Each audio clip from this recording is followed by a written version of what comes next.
Yes, it all started out as a mild curiosity in the junkyard. There are some corners of the universe which have read the most terrible things. Go away.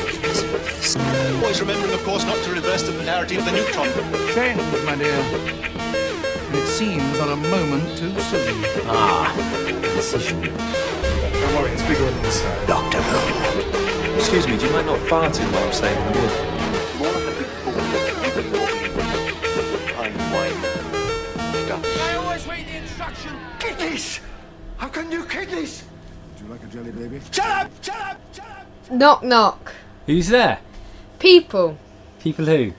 People who haven't watched Series 10 Episode 4, Knock Knock, should report themselves to iPlayer immediately to watch it, because there will be spoilers on Knock Knock on this show.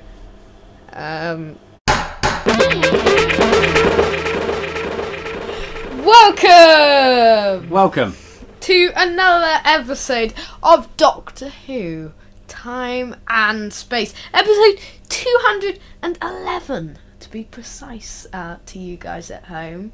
And as you may know, there's a series of Doctor Who on at the moment. What a surprise. What a surprise. It is quite a surprise, really, Yeah. when you think actually we went about a year or so without one. Yes, and now we're on the 4th episode of the series. Did we say who we were? We haven't yet, no. Who No. are you? Okay, I am Lewis Moon. I am Dr. Cool. Yes. The Doctor. The real Doctor. Yes.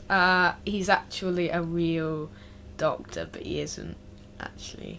What do we have on the show this week? Well, I was just going to explain what the show is. Go on for then, new you listeners. explain. Welcome, new listeners, and welcome, old listeners. If you don't know already, Doctor Time and Space is a review show.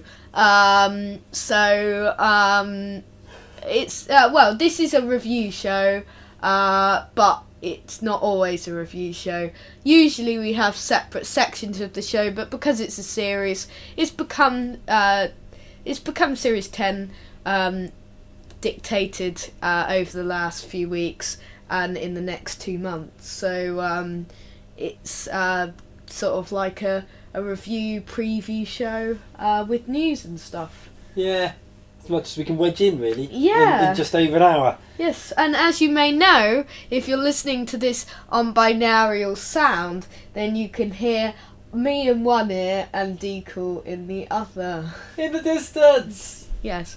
So yes, on this show this week, on episode 211 of Doctor Time and Space, we will be discussing all things Knock Knock in our 4th Series 10 episode review. Exciting.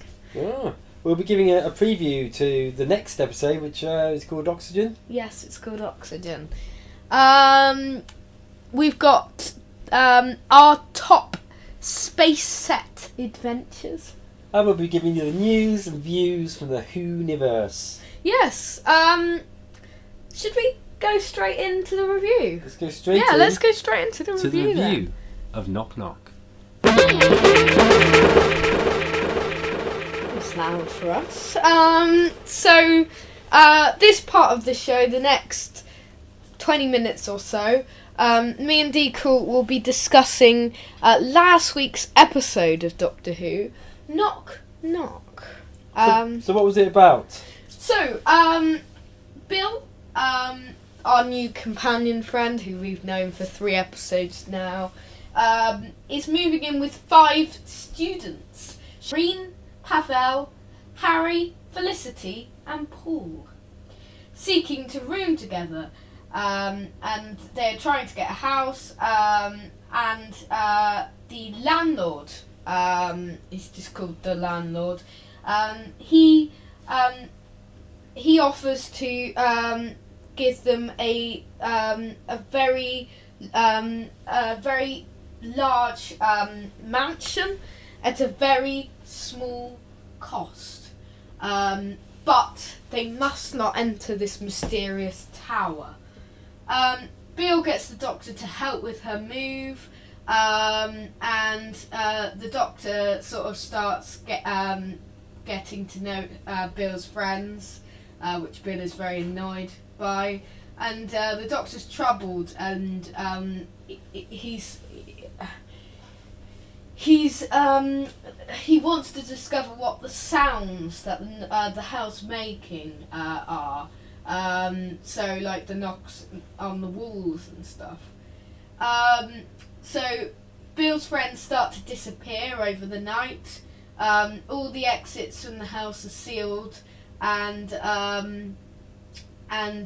that's preventing any of them from leaving and separating. The Doctor discovers. Well, no, that's about it. But something weird is going on, and we'll talk about why later on. Okay. Okay. Should I begin? Yeah, you kick off with your thoughts. Okay. I really enjoyed this one again. Yeah. What a surprise! Yeah, it's been a good series so far, It's hasn't it? been a brilliant series. It's been a very enjoyable series. I found this one quite a frightening but enjoyable episode, still with some funny scenes and lines. However, it remained creepy and tense throughout the whole episode, and I loved that, and that's what I really wanted. I really wanted a sort of ghost story which didn't fail. Like last week we were talking about our top scary moments in Doctor Who, and we were discussing about Hyde and Night Terrors among others, which are ruined by their endings despite really scary openers to the stories. This episode, we'll talk a bit about the ending later on, but I think that it didn't really fail due to the ending. But it, we'll talk about that later on. But I really enjoyed the episode. Didn't find Bill's housemates too annoying. The landlord was creepy. The Doctor was brilliant. We'll talk more later on about all of those things in more detail. It did a very good job of capturing the typical horror concept of a group of teenagers in a house or in a campsite or whatever. Yeah. All within a sort of a fairly tight sort of area where gradually different members of that group are bumped off by some creature or other. Yeah. And it's stereotypical horror, but one of the great things about Doctor Who generally, and I think I've said this on a number of occasions on this podcast, the amount of different stories you get from episode to episode is phenomenal, really. And I think it's just a fantastic concept where you could put the Doctor in any scenario, in any time, in any planet, and it would work. Yeah. And there's not many, if any, other programmes where that could ever be the case. Yeah, I know. It's just like any story works. Doctor Who's probably one of the easiest shows to ever write for. Well, no, it's quite hard because of the strict budget that it has. However, it is quite easy to come up with the ideas sometimes because you can do anything. It's like there's not really any restrictions as long as you treat to the audiences. And I think this episode really demonstrated that it had sort of a family friendly feel, but it still remained really creepy and scary. Yeah, it was creepy, but you can imagine that kids would be a bit freaked by it, but would still enjoy it. Yeah. Here's my thoughts. Before we get into any great amount of detail, shall we do our too good, too bad? Yeah. Because that often sets the tone for the review more generally. Yeah. So for anyone that hasn't listened to the podcast before, too good, too bad is where the whole show takes place. It does basically. We use the concept quite a lot, but basically we look at things that are too good, or more in actual terms we both think of one good thing each to make two good things. Yeah. And then we think of things that are too bad. But I think you must have guessed that already. Yeah. So actually we really should make a catchy jingle for too good, too bad. We should. Let's make that for next week. Yeah, we should. Let's make that for next week because we use it so much. Yeah, it is. We're missing that. We use it every week in this review. We'll never do it. So what do we have as the too good for this episode? I'm gonna put in the too good. I'm gonna put It's between two things. It'd be interesting to see whether mine is the other thing. Because I've got two things that it's between. It's between two people, actually. Okay. Although I don't know which one to put in. Mm. I'm going to go for the landlord. Okay. That was one of mine. So What yeah. was it you really liked about the landlord? I found him a very intriguing character, quite creepy. What I liked is the character development through the story. He started off with like this kind, not kind, just like quite gentle landlord that you wouldn't think anything of. Yeah. Like anything evil or disturbing of. Although he's a little bit creepy. He is. In the same way as I think throughout the 70s and 80s and 90s, those of us that grew up with Jimmy Savile found him a bit creepy. We just didn't really know much, all of the sordid stuff going on in the background. But you could still tell there was something creepy about it. Yeah. But I found that then he became very creepy, very unsettling as the episode developed. Quite near the start, I think. And he kept popping up everywhere. And then he became this sort of childish sort of baby when it was found out that he was feeding these people to make sure his daughter or I forgot. Is it his mother? It's his mother. Yeah. Yeah, his mother. His daughter, or then it's discovered his mother, was the one who needed to survive, and he was trying to give these people so that she could survive and they could be together. And I thought that it was quite good how he changed into this baby-like character. And David Suchet was really good. I think he's exceptional as the landlord, and I think he's known for Poirot, and it was a big deal that he was coming into Doctor Who. And I think, unlike Ralph Little, when it was all such a fuss that he was going to be in Series 10, David Suchet was fantastic, and he actually deserved all that fuss. Yeah. Great to see him in this role.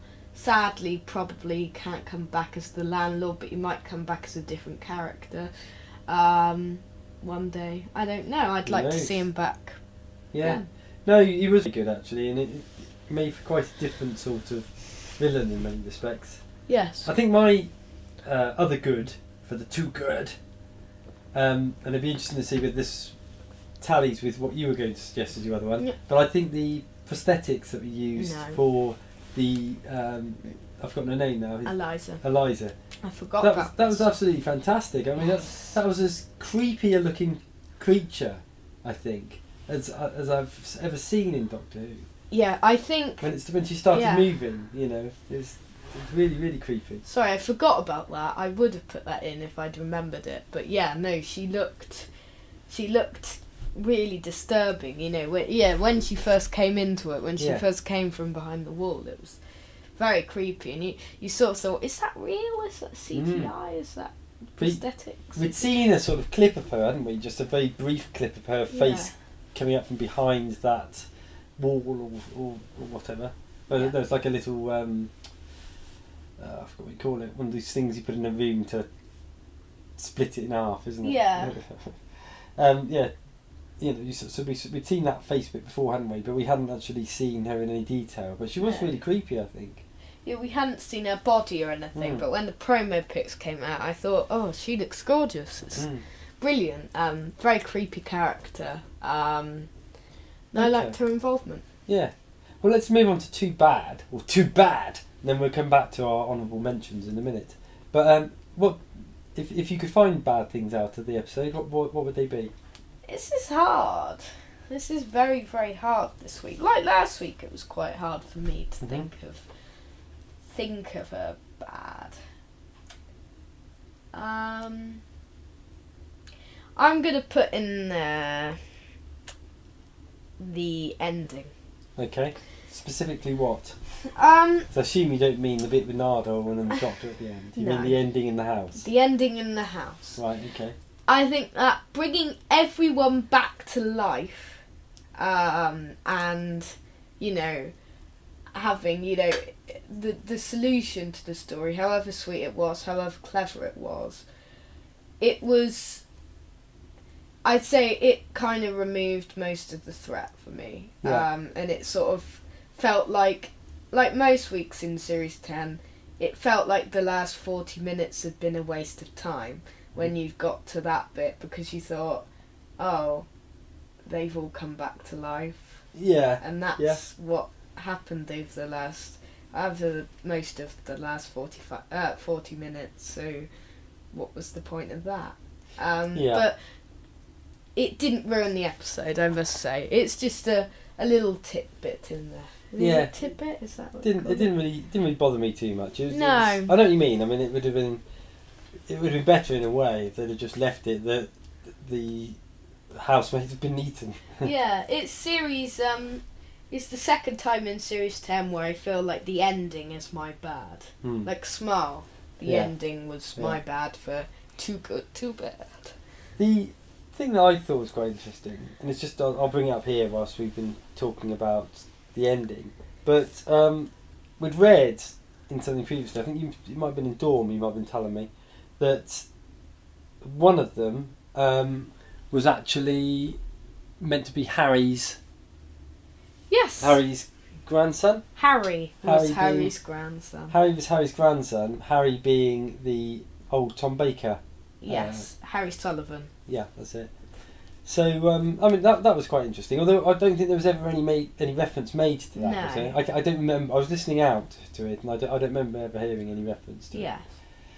it. Anyway, that wasn't my bad. But No, I was I'm just just- going off yeah, on a no. tangent. But it was an interesting idea anyway, and I'm assuming that was made clearer perhaps in scenes that were actually cut out of it, perhaps. Yeah. So my bad was it sort of follows on a little bit from your ending. I didn't find the ending in itself bad, but it did make me think a little bit back on the series so far, and it's been a really, Yeah. really strong series. It has. But when I looked at it, I thought episode 1, we had as the main villain effectively a misunderstood monster. Yeah. Episode 2, we had misunderstood robots. Episode 3, we had a proper villain, albeit not anybody too Not powerful. anyone who could really destroy the Mhm. universe, and Yeah. I think I must say that. No, I'll tell you in a second. I'll just carry on with the statement. And then episode 4, as in the one we're reviewing now, again you had a misunderstood sort of woodwoman. Yeah. So, in actual fact, the actual threat, the threat was really high. I guess the threat's been really high in reality across the series, but the final threat, once resolved, has been not significant. It's not like a No. big Cyberman invasion or something like that. I must tell you though, the threat factor's going to get massive over the next few weeks. We've got that monk invasion, which actually says in Dorm, the monks actually win. The first time the monsters actually win in an episode since the Dalek invasion of Earth. Wowza. And I just like the obviously idea- the finale when time's going to explode or something. I just like the way you referred to it as a monk invasion. I mean, that just sounds like Can you imagine if you went into town and there was a monk invasion? They're calling it the Monk Trilogy. Oh, wow. Yeah, but I wish now that the episode wasn't called Extremis. It was now called Monk Invasion. Yeah. I went to a monastery the other week and I didn't see any monks at all. I was really disappointed. But It's were 'cause they they were- truth monks? They might be, but I think there was none there because they were all invading somewhere else. Perhaps. But no, so that's probably my only criticism really is just the fact that yet again we've got an episode with a villain that's not really a villain after all. Like they've done some bad things, but in the end it's all resolved and everybody goes off happily ever after. And they all come back But- to life like Moffat always does. Yeah, but I guess looking at it in another way, that's probably as realistic of life as life can be. You don't killed have off the you don't child have big, last week. big villains all the time, do we? No. So it's probably more realistic in many ways that a lot of the things would turn out to be a trifle challenging rather than a huge monk invasion. Probably in the monk invasion, it will turn out that the monks just want love and they just want. They to probably kiss do. someone. They're just misunderstood monks. Yeah. The monks are just misunderstood. Yeah. So, thank you for that. Was really enjoyable to talk about our too good, too bad. Yeah. Let's talk about some other things in the episode. Honourable mentions. Okay. Well, are we doing honourable mentions? Yeah, it sort of first? fits in with everything else, really, doesn't it? I'm gonna go for good. Good. Mhm. Have we done good? Should we do good honourable mentions? Yeah, let's do some good honourable mentions. I'm gonna go for Capaldi. Yeah. Now, of course, Capaldi is one of, if not my favourite Doctor. Mhm.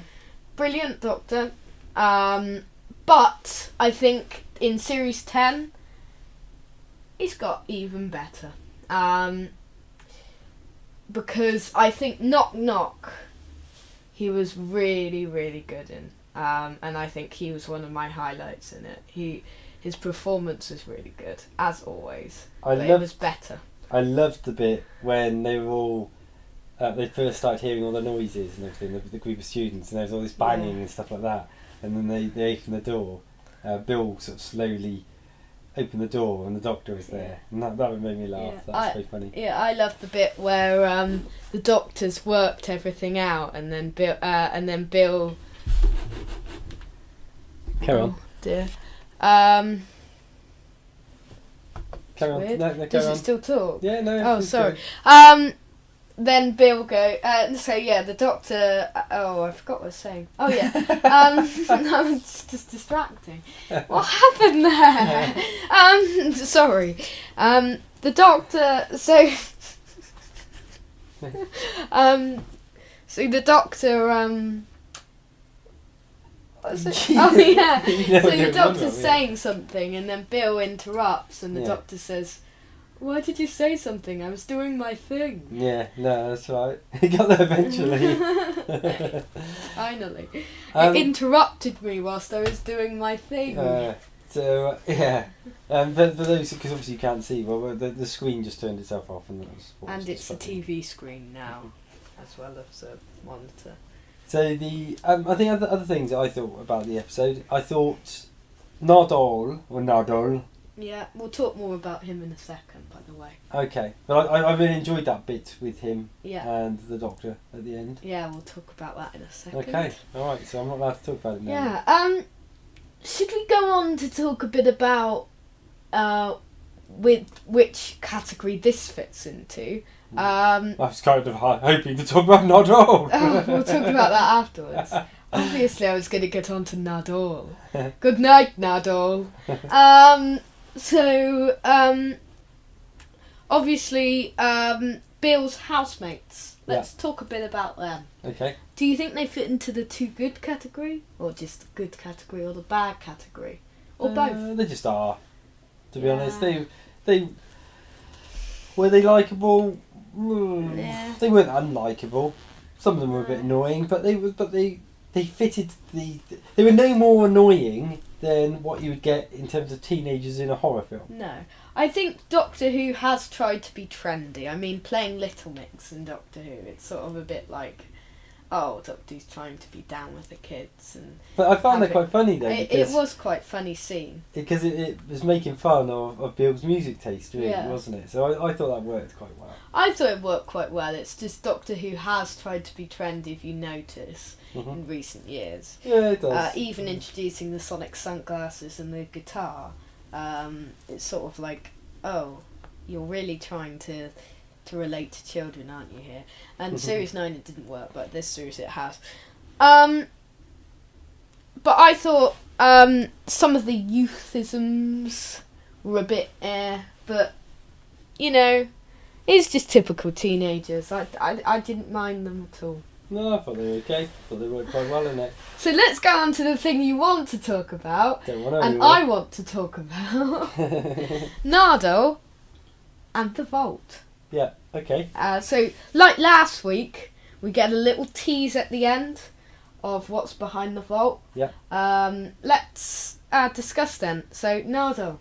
Let's talk a bit about Nardole in this episode. Okay, I mean, Nardole, from being a little bit annoying in episode 1... No. Maybe. Yes. I found him...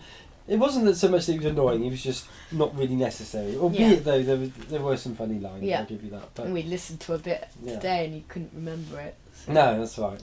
So, yeah, Nardole's really grown on me as the series has gone on, and it seems to work better when it's just him and the Doctor, actually. Yes, it does. So, which would be very interesting, because obviously he's going to come into the main story now, and I'm interested to see whether that brings with it the annoying sort of comedy element. Yeah, I think But I I described like how it- they don't get on. Yeah, I like that. I think Yeah. that's quite funny. But I think I described it in our review of the first episode, the pilot. I think I described it that Nardole was a little bit like Scrappy Doo. Yes. But if I didn't say that, I thought Yeah, you it. did say that. Yeah, and that's my concern We about don't it. need to go into the Scrappy-Doo thing again. No, but that's my concern with Nardole is if he comes into the main part of the story, that he may be a bit Scrappy Doo-ish. I can't even remember Scrappy-Doo. Can you not? No. It may be that you probably didn't see too many of those. Scrappy Doo was probably from my age period more, but it'd be Okay, Scooby it was a and very long time ago I watched that. yeah. This isn't Scooby-Doo Time and Space. No, it This isn't. is Doctor Who Time and Space. But Scooby Doo and the murder mystery gang be having a really good adventure trying to solve mysteries as they did, and then you'd get Scrappy Doo come in and say let me at 'em sort of thing and do something really comedy like with comedy music underneath it, and it had that sort of feel. So yeah, I like Nardole in this more serious sort of atmosphere. Yeah. I prefer him in this way. Let's talk about the Vault. Okay. We haven't talked about the 3D sound version yet. We'll talk No, we about got that in a quickly. minute. Yeah. What do you think? So we had a bit about the piano at the end. Yeah. So whoever's inside the vault has a piano, and there were a lot of teasers in the episode. Last week we thought because of the knocks it would be John Sims Master, but now I reckon it's Missy. What do you think? I think they're going to open it up and there's going to be a monk invasion. All these monks swamping out. That's the big cliffhanger tonight. No, I think it's probably going to be Missy as well, actually. Yeah, has to be. She's the only person who'd like children being eaten. Yeah. It seems to lead to that. But you never know with Moffat, do you? Is he going to make it that obvious? Yeah, I mean, he's done two obvious possibilities in the episodes. Yeah.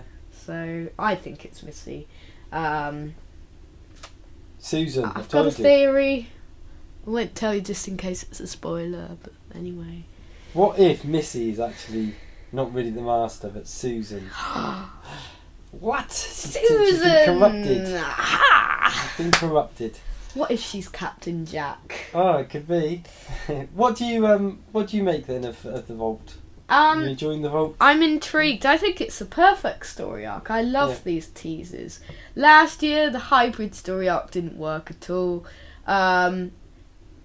It's sort of a bit more like the Missy story arc that we had, but it's sort of like a story arc which only lasts half a series, I think, Yeah. because we find out what it is next week. So I guess probably the story arc will then be what was in the Vault rather than what's in the Vault. Yeah. So Could just be empty. yeah, we'll Yeah, talk. but this, Yeah. I'll tell you what they're going to do. They'll open the door and all that's in there is a battery operated piano that can play tunes, something like that. Yeah. So yeah, probably what will happen? They open up the vault in extremis, yeah, and the person's escaped, so we don't get to find out what it is until like Eaters of Light. But we'll tell you more about more theories in extremis preview if we haven't found out by then. Probably the mirror will ruin it or something. So Soundscapes. yes, let's talk about the binaural audio edition version. So what's all this about? So basically, on iPlayer, if you haven't watched it yet, there's a special Doctor Who, a special version of Knock Knock, which when you put on your headphones and plug them in, you can listen to the episode in 3D immersive sound, so you can hear certain items in one ear and certain items in the other ear.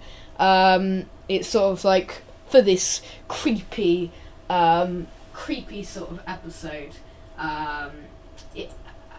I've watched the episode twice now. I forgot to mention, but I have watched Knock Knock twice. Once in normal version and once in binaural. I think I needed to watch the normal version first before the binaural, so I knew.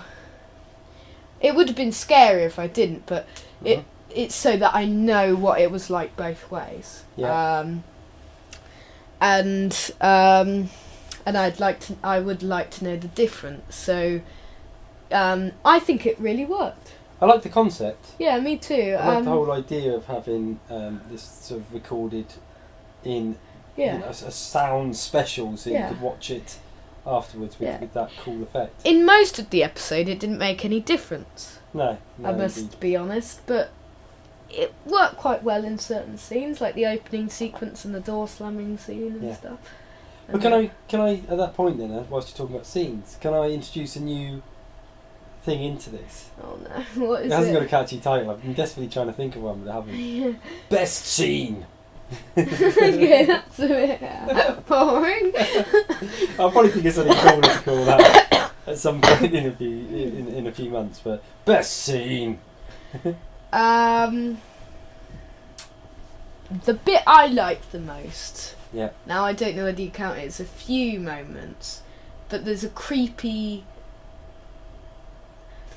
Okay, no, I'm gonna go for a different scene. No,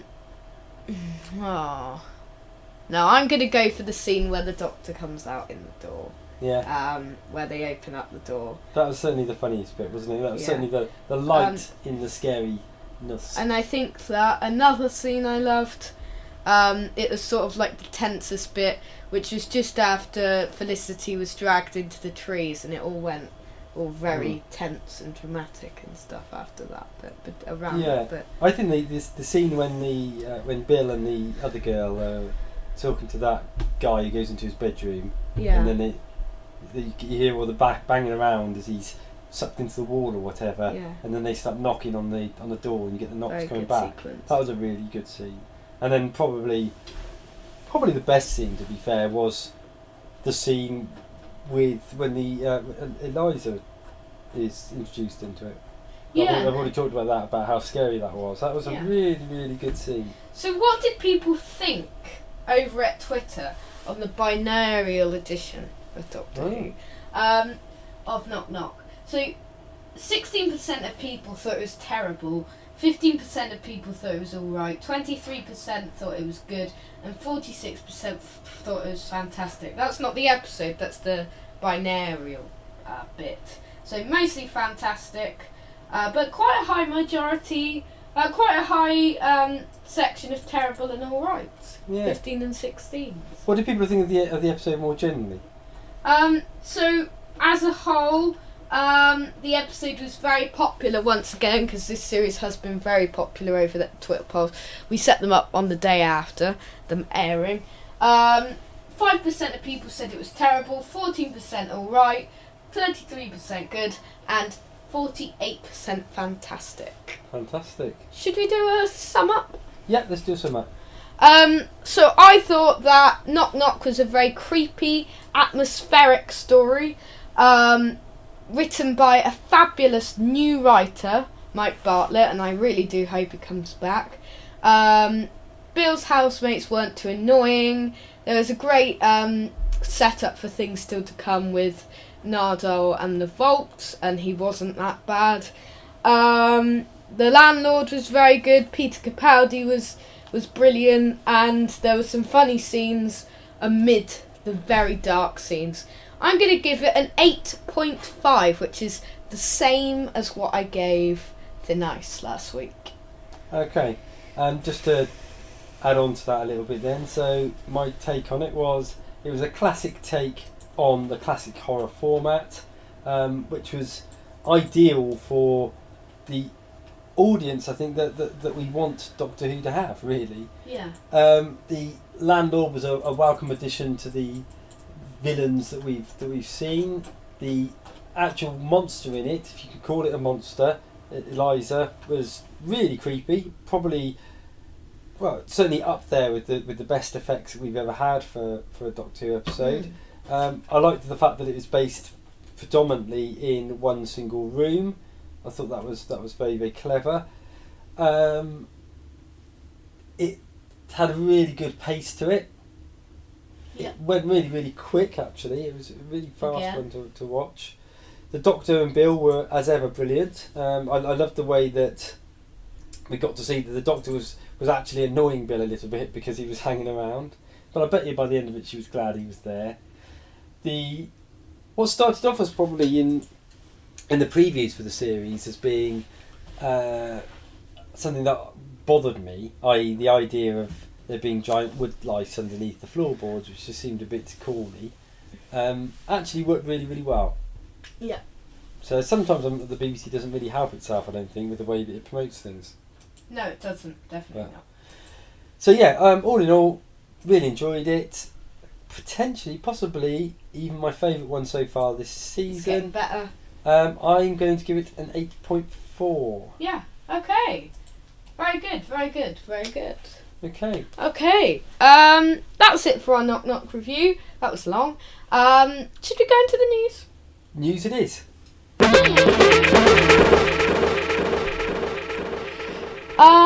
So then, news this week. We've got a bit of stats as always, a new synopsis, a bit of an update on one of people's favourite spin-off shows, and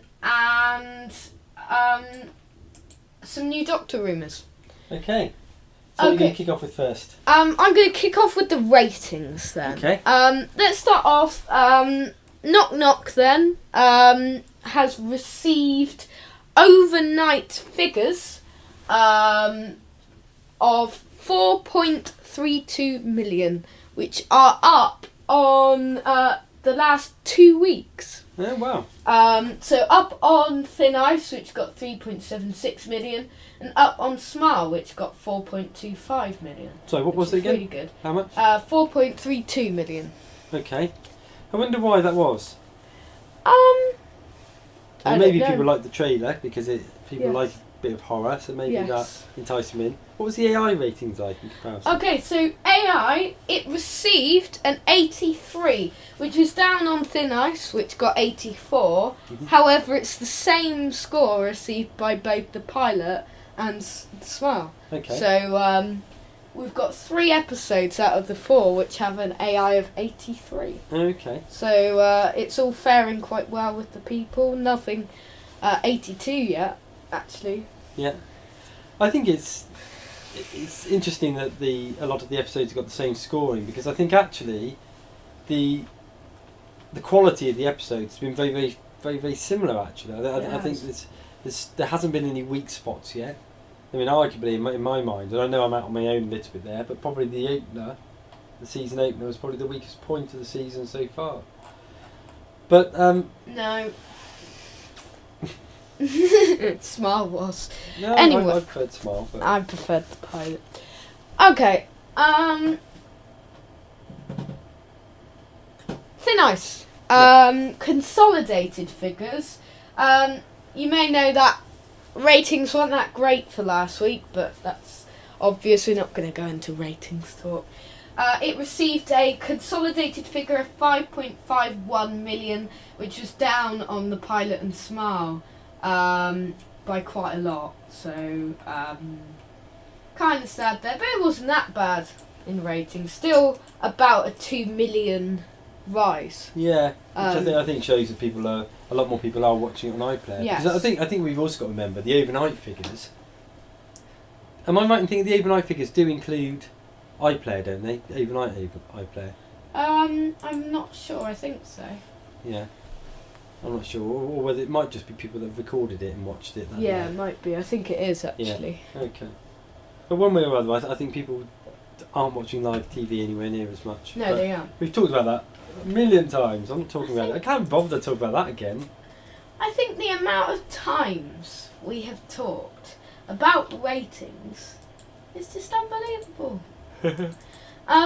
Let's do a synopsis then. So, a story synopsis for The Pyramid at the End of the World, which is the 7th episode of Series 10, has been released by the BBC. A 5,000-year-old pyramid stands at the centre of a war zone, where the Chinese, Russian and American armies are about to clash. There are many problems with that, but the one that intrigues the Doctor is this: there wasn't a pyramid there yesterday. Dr. Bill and Nardole face an alien invasion unlike any other, and before conquest can begin, these aliens need the consent of the human race. It airs on Saturday the 27th of May, with the time to be confirmed, so that's 2 weeks away. Ooh. Sounds very interesting. Yeah, it certainly does. So, Truth Monks, obviously, they need people's acceptance so they can invade. So they need people's consent in order to invade the planet. So presumably they hypnotise everyone apart from Bill to believe that they are good, and they give the permission to invade the planet. Have you read Monk that? invasion. Have you read No, that, it's or just I'm guessing from the Okay, synopsis. yeah. But and Dawn. I think that I just think they fancy an invasion. They've been locked up in their vault for however long. They just need to get out there. Apparently, the Monk trilogy originally started, or Peter Harness's episode, because Pyramid at the End of the World, Peter Harness's episode, started off with a plan for a story with Kung Fu monks. Really? They called them Kung Fu monks at the start. It's just Toby Whithouse pointed out that they didn't do any Kung Fu, so they just called them monks from then on.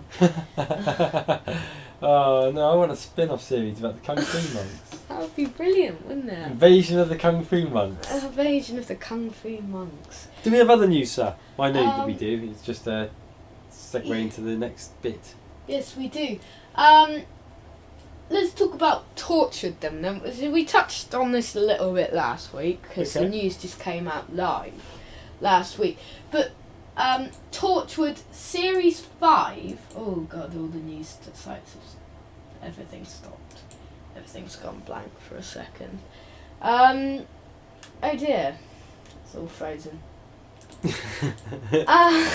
Anyway, I'll try and do this by myself.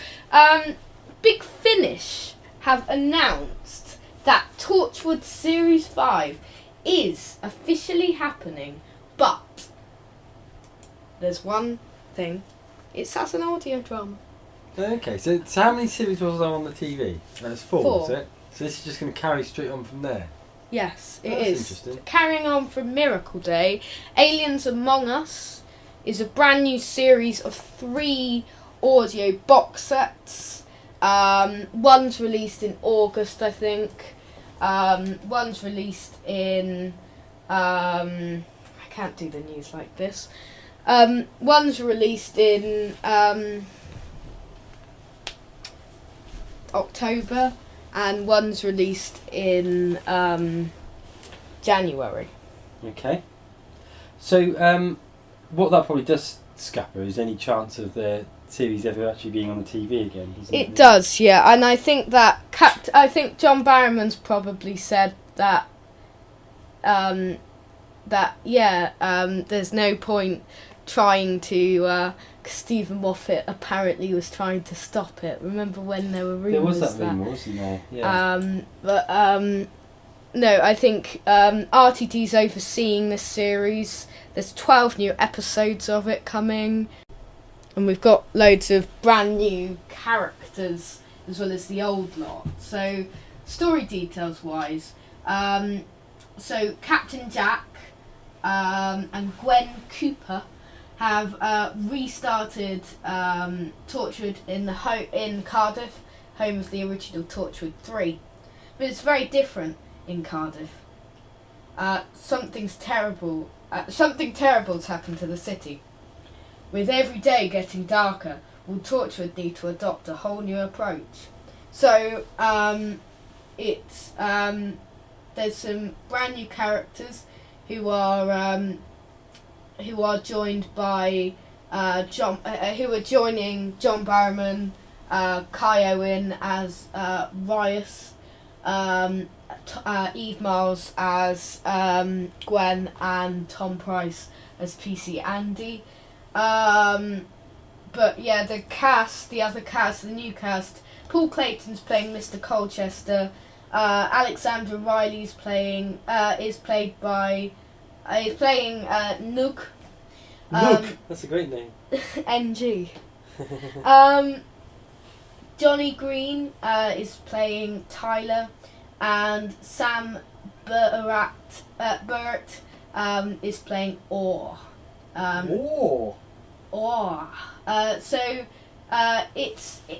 You can pre-order it for £25 on download or £28 on CD. And Series 5 Aliens Among Us bundles are for all three are £60 and £75 respectively, which collect all of the box sets from the collection. Okay. So Thoughts? it's one for the Torchwood lovers. Yeah. As someone that's never watched any of Torchwood whatsoever, I don't know whether that's good or bad, really. Yeah. Okay. I will get around to watching it one day. Yeah. We talked about that last week. So obviously, new Doctor rumours are circling them around the mill at the moment. But I thought the Mirror and the Sun said that we already knew who it was. Well, they lie. This guy here, which Decal can see, next to Matt Smith, or as it says on this article, Doctor TV, tread away with some random bloke. The Radio Times have claimed that a new candidate, a late candidate for the role, is 32-year-old Luke Treadaway. So the Fortitude star is set to be in the race for the role, according to a source on the show, who adds that he is a leading name in the field, which also includes actor Sacha Dhawan, who was Waris Hussein in Mark Gatiss' docudrama for the 50th anniversary, An Adventure in Space and Time. Treadaway is said to have interested the Doctor Who production team, thanks to his work as young scientist Vincent Raptry in Sky Atlantic's gory thriller Fortitude. He has also drawn acclaim and charmed audiences with his big screen role as Busker Jones in British film A Street Cat Named Bob. Treadaway himself responded on Twitter rather succinctly. He said, "Sure," and then posted the article. Yeah, interesting. So yeah, it says this means Chris Marshall, the former Death in Paradise star, is no longer a shoo-in for the role, despite claims that he has already been chosen as the 13th Doctor, a suggestion which divided fans. The new Doctor is likely to be announced soon, although it's not clear yet whether he will regenerate in the current series or the Christmas special. The BBC declined to comment on any of the speculation, and a spokesperson confirmed that no decision has been reached on who will be getting the role.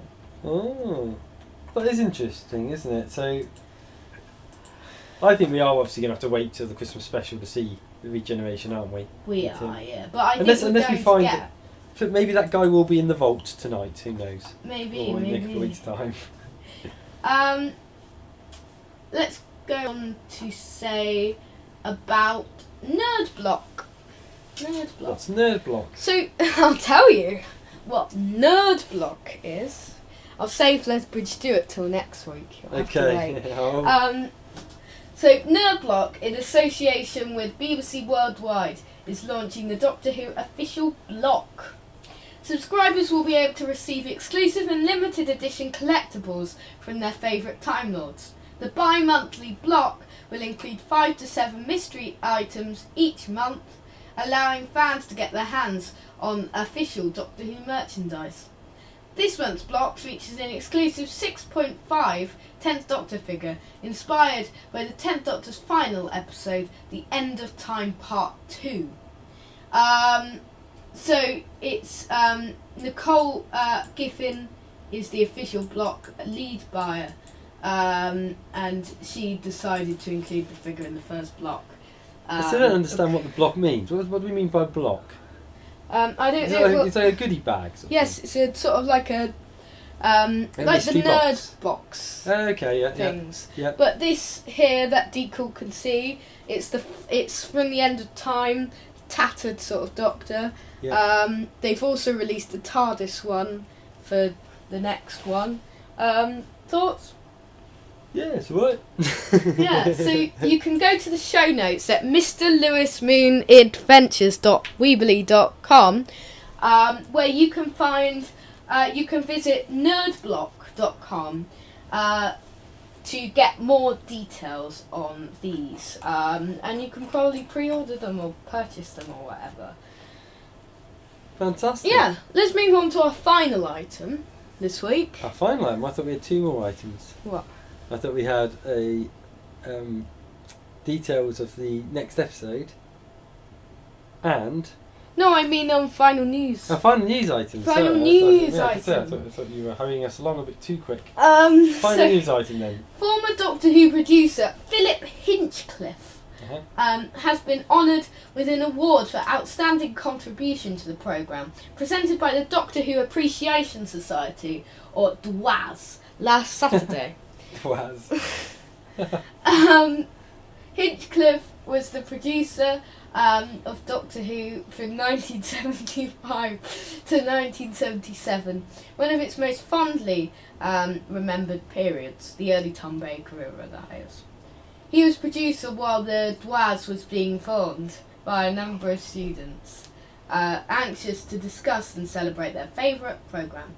Presenting the award at the DWAS convention, the capital, being held at Crawley, which was where they revealed that the big finish was happening, where they revealed that the K9 design for the thing, you can the K9 design, you can see that on Doctor Time and Space episode 210 news, in that highly anticipated new movie.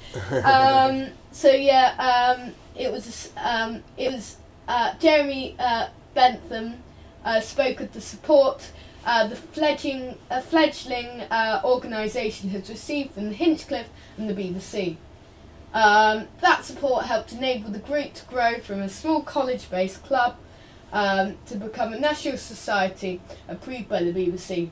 The group had been invited to visit the production office to meet the team and to discuss the series. A mention in the Radio Times in the listing for Mask of Mandragora brought huge numbers of new membership applications. Scriptwriter Bob Baker was also presented with an award for outstanding contribution to Doctor Who for his work on the series, in particular his creation of K9, who celebrates his 40th anniversary later this year. Ooh. Very good, very good. Well done, Mr. Hinchcliffe, who deserves that. He penned one of our greatest years of Doctor Who. Yep, most certainly. That's it for the news, I think, today. Okay. Well, how much time have we got for the next 2 items? We've got, time's getting on. So time's getting on. Swift. Let's do a preview for this week's episode, Oxygen. What a surprise! Another episode of Doctor Who's on tonight on the day of filming. You may have already watched it, but we haven't. We're previewing it now. So I am going to read you a synopsis to start with. So Oxygen's tonight, the 5th episode of Series 10. So here's the synopsis.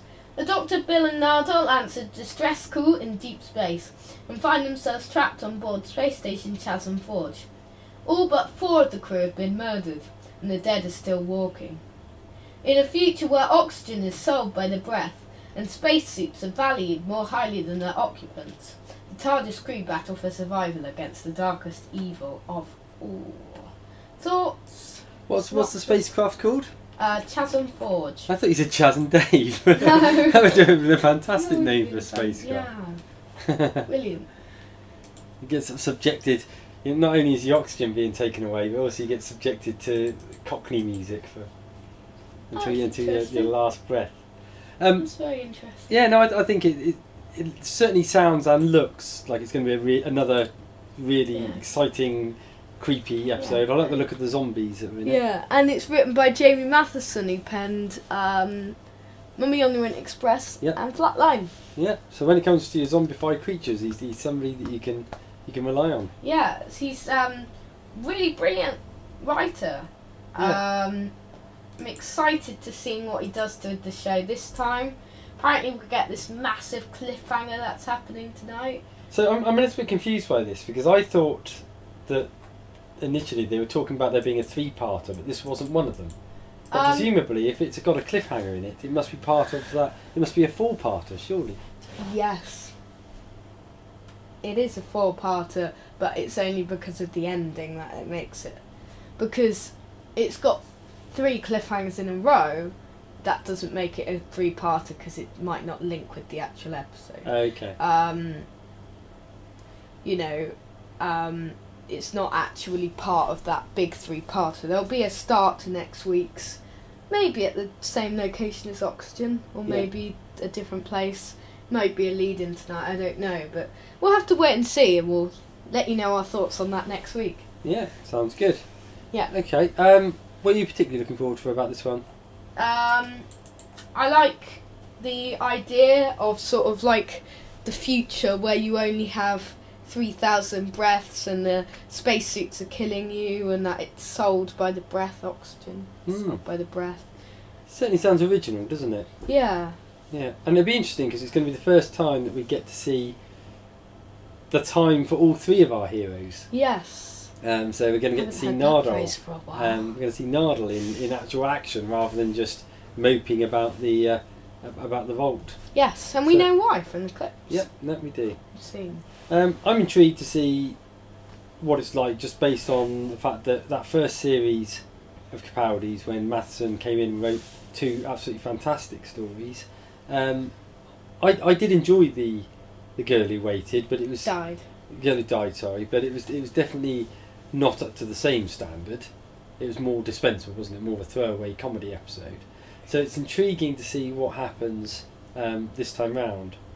Yes. It's just, yeah. Anything else to add on it? I'd like to do the teasers. Okay. So, one could argue that the first 4 words of this episode are the most famous in all of science fiction. Space, the final frontier.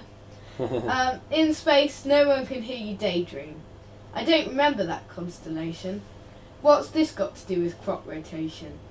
Nardole asks for something unreasonable. The Doctor and Bill go camping. We hear the Doctor's theme tune. No, not that one. There is one trait that Nardole and actor Matt Lucas do not have in common. There is a link between this week's threat and Nardole's past.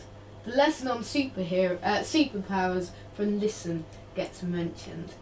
So let's talk through a few of these. We hear the Doctor's theme tune. No, not that one.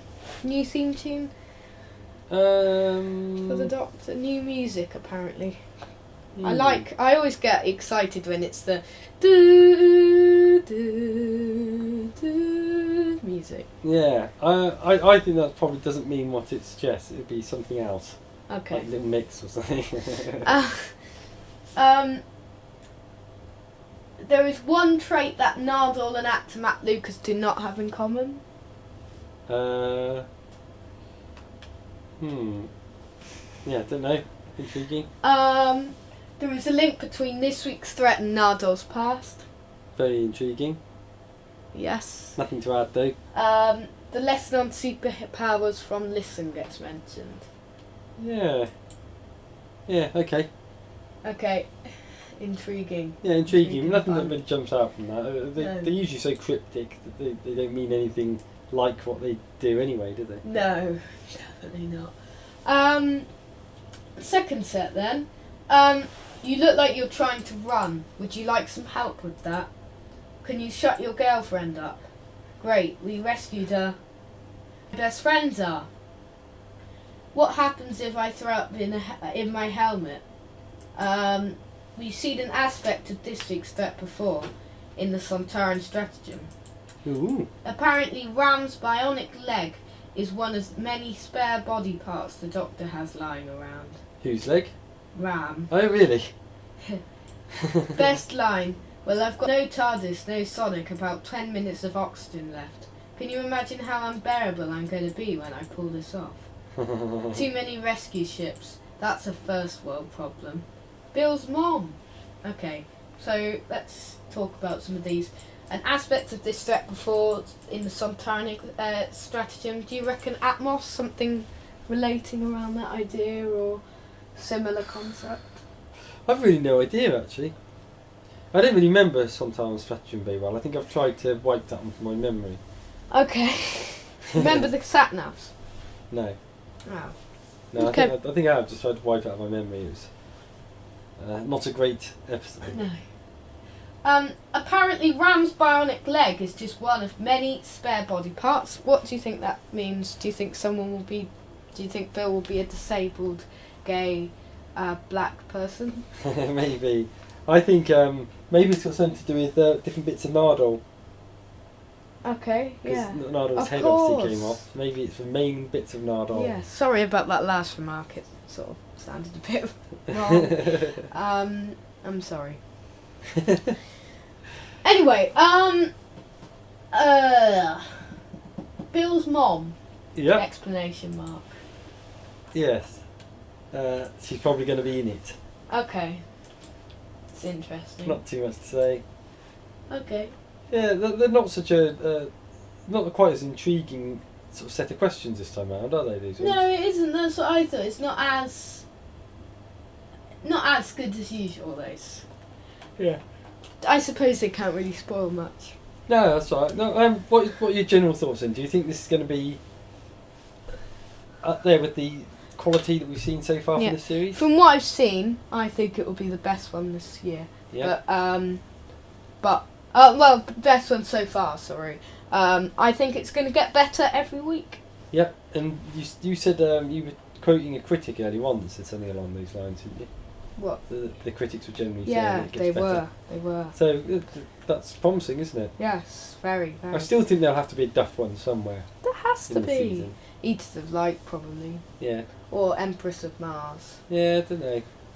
Probably not, actually. Yeah, we should see. They seem to have listened, I think. Yeah, they seem to listen to what fans want Yeah, definitely. and what the critics want and everything. Okay, so does that take us on to our final section of the show? Yes, let's talk about our top space set episodes.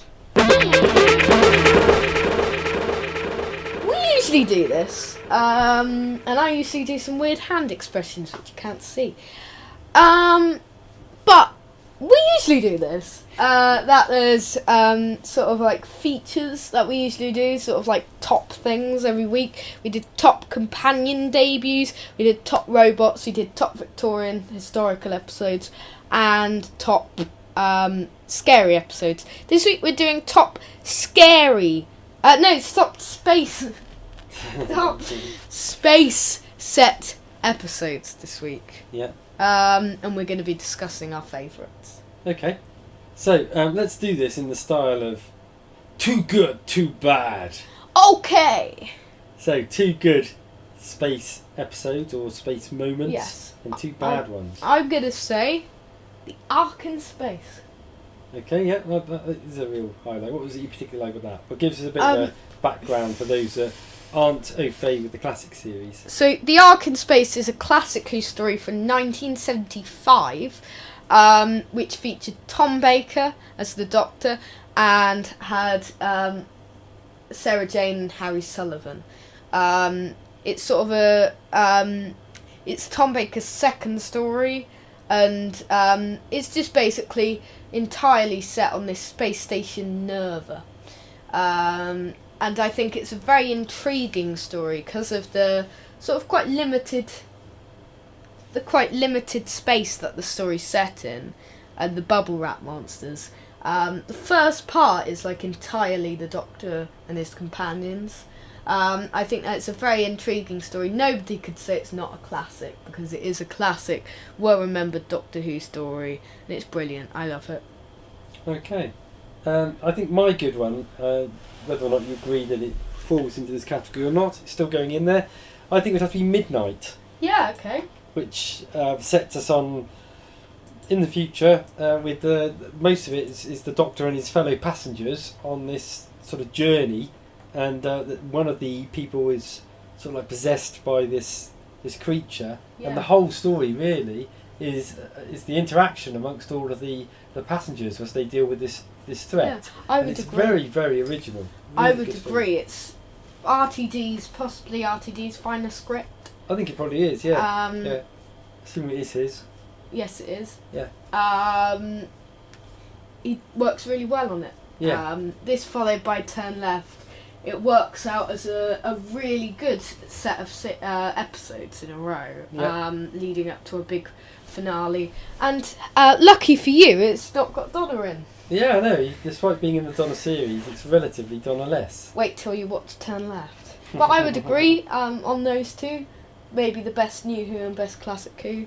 I'm going to say, for worst, could we count Sleep No More? Yeah, I think we definitely could. Let's put Sleep No More in there, because Sleep No More, I must say, is one of the worst stories of Doctor Who ever. We've talked about how bad it is most of the time. It tried to do something experimental, it tried to do something new, but let's face it, it failed. Hopefully Mark Gatiss can impress us this year, but in Series 9 this was definitely the weakest story, and the weakest story is the Capaldi era, probably the second weakest New Who story. So I'm yeah. not sure I 100% agree with you on that. I think its delivery was what made it weak for me. I just found it, in terms of the impact it had on my eyes, I found really, really difficult with the way that it was filmed. It certainly was one of the weakest in Yeah, terms I've of the watched it supporting twice. cast. I've watched it Yeah. twice, so... The supporting cast were really, really pointless. Well, no, it wasn't their fault, though. It wasn't necessarily their fault. It was the way it was constructed, but they were really pointless. They were. But there were elements of it that were quite good. I thought the main villain was really good. The guy from League of Gentlemen. Yeah. I thought, although the concept of sleepy dust monsters was rubbish, the monsters themselves were quite good. Yeah. And there was quite a good threat, I Yes. thought. So, I don't like it very much, but that's largely just because of the filming, and I find it very distracting on my eyes. Okay, fair enough. I think it definitely fits into this category. Yeah. Your worst space set episode? It's really difficult. I'm really struggling to think of one. I might just go for. No silence on the radio, please. No silence. Well, I've been trying to think of my worst moment since. I'm trying to think whether it's going to be a new Who or an old Who one. I might actually go for. I might go for the second part of the Under Lake one, Before the Flood. It's not a space. You're not going to story. count that? Okay. It's not in space. It's in a space. Oh yeah, I suppose. Yeah. And Yeah. well, I'm going to include that anyway, just because Just include. I can't think of anything else, and otherwise the show will go on forever. But that's not really on it being bad, it's just being on the basis that it's a little bit disappointing after the first episode. I've watched Before the Flood 3 times now, Yeah. and I must say, it's hell of a lot better on a rewatch. Yeah. It's really good on a rewatch. It's just when I watched it the first time, I was a bit disappointed because of how good the first part was. Yeah. It's nowhere near as good as the first part, but I think it's much better. Like Series 8, there's some episodes like Into the Dalek and Time Heist. Those are ones which were better on rewatch, and I think that Before the Flood was really much better on rewatch. I might quickly change it actually anyway. I think I'm going to go for, just to annoy all of our listeners out there, the end sequence from Stolen Earth. That's not space. Oh yeah, it is, I suppose. Yeah. I'm going to do that, just because I hate that scene so much. Oh. I hate it. Can't help Why it. do you hate it so I much? just hate that Dr. Donna thing. I hate it. Right, I'd love to hear your opinions on the episode at DR Who time as in N space. Okay, does that pretty much wrap up the show for this week? Yes, it does. So what do we have on next week's show? So we will be reviewing Series 10, Episode 5, Oxygen, and discussing all things oxygen and our general thoughts, whether we liked it and whether we didn't. And that's on, it's episode 212 next week. We'll be you do it, I can't speak. We will be previewing the next episode of Doctor Who, which is called Extremis. Yeah, well done, you got it right. Yeah, You struggled to get this week's right at the beginning. I struggled to get my name right. Oh, to be that's fair. good. We will be doing should we do top big reveals next week? Okay, Should we do that? we will be having a monk invasion. Yeah. And we'll have the latest news and views. Yes, we'll be taken over by monks over the next 4 weeks. Sorry. Where can you contact us then? I mean, thank you for listening, guys. If you've enjoyed, if you've enjoyed listening to the show, which hopefully you have. Despite you being one of the least professional shows we've ever recorded. I know, it was awful. Anyway, thank you for staying tuned if you've come this far.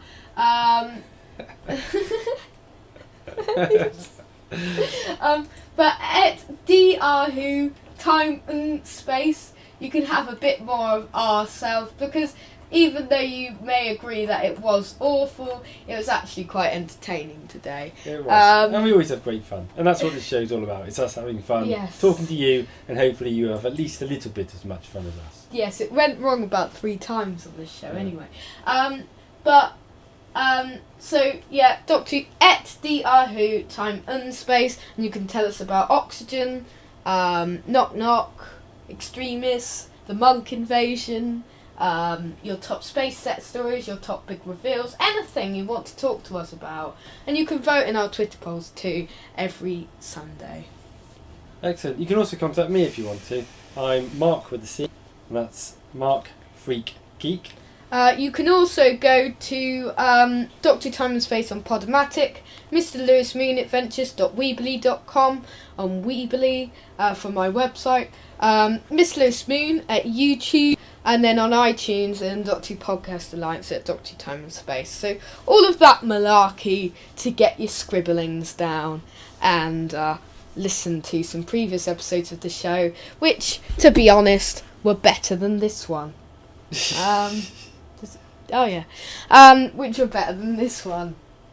Okay, thank you for listening, guys. We'll see you next time. Same space. Goodbye.